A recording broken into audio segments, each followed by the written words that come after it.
गिबि गिबियावनो बे समाव आङो फुंबिलिनि गाहाम हामलायथि बावनायजों लोगोसे फैबाय थानाय रंजालि बैसागु फोरबोनि साफ्रोमनिसिमबो आङो आरोबाव खेबसे गाहाम हामलायथि जासिदों। मिजिंथिदों देग्लायनि रंजालि बैसागु फोरबोआ जोंनि हालामाव गोजोन सान्थि खौसेथि लाबोनायाव जाहाथे बेयो सहाय होथों आरो मिजिंथिदों जोंनि ओनसोलाव आरो गासै हालामाव जाहाथे रंजालि बैसागु फोरबोखौ मोनफ्रोमबो हारि माहारि खौसेयैनो मिलायलायनानै जाहाथे मोजांथारै जों खुंफुंनो हायो। मानोना बे रंजालि बैसागु फोरबोआ खालि रंजानायल' नङा, बे फोरबोजों लोगोसे बोथोर सोलायनायनि मोनसे गोहोम खोख्लैयो। रंजालि बे बैसागु फोरबो समावनो मिथिंगायाबो गुस्लायो।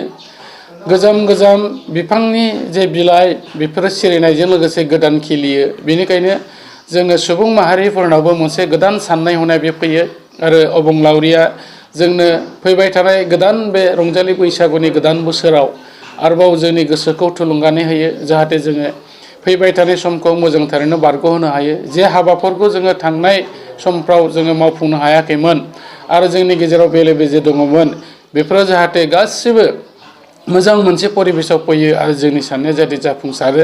बे रोखोमै बे अबंलावरियाबो बे समखौ जोंनो होदों। दा बेनिखायनो आङो साफ्रोमबो रायजो राजानिसिम मोनसे खावलायबावगोन, बे रंजालि बैसागु फोरबोआव जोङो नाथाय मोनसे दिगखौ जों नायनांगोन। जोङो खालिबोल' जानाय आरो लोंनायाव बेस्थ' थायाबालानो बे फोरबोखौ जोङो बर' माहारिनि जे कालचार आरो जोंनि जे दामनाय देनाय मोसानाय बेखौ गुबुनाव जोङो मोजाङै रिप्रेजेन्ट खालामनो थाखायबो जों नाजानांगोन।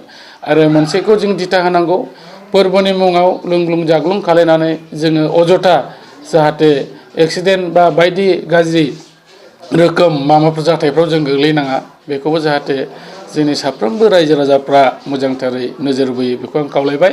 आरो फैबाय थानाय रंजालि बैसागु फोरबोआ बयनिबो थाखाय गाहाम मोनसे सम जाथों आरो फैबाय थानाय समाव जोङो गोजोन खौसेथि आरो जौगानायनि थाखाय हाबा मावनो हाथों। बेखौनो आङो रायजोफोरनिसिम खावलायनानै आरोबाव खेबसे गोजोननाय जासिबावबाय। खुलुमबाय।